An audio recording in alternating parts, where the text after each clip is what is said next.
मुंगत वाढली होती, मात्र आता उमेदवारी मागे घेतली, काय कारण आहे?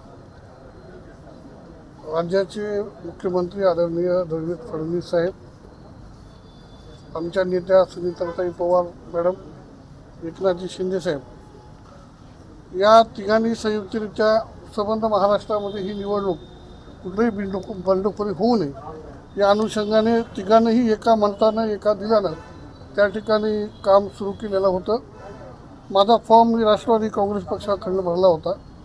तोपर्यंत ही जागा आणखीन कुठल्याही पक्षाला सुटलेली नव्हती आणि ही जागा राष्ट्रवादी काँग्रेसला सुटावी असे आमचे सर्व जिल्हाध्यक्ष असतील, आमचे आमदार, आमचे माजी आमदार, सर्व जिल्ह्यातल्या पदाधिकाऱ्यांची इच्छा होती. ते मत पवार मॅडमकडे या ठिकाणी मांडलं, आदरणीय फडणवीस साहेबांकडे मांडलं आणि एकनाथ शिंदे साहेबांकडे मांडलं. परंतु ही जागा पक्षीय बलाबल त्यांचं जास्त असल्यामुळे ही जागा राष्ट्रवादीला न सुटता भारतीय जनता पक्षाला सुटली आणि फडणवीस साहेब आणि या तिन्ही नेत्यांच्या आदेशावरनं मी आज तो फॉर्म विड्रॉल करत आहे.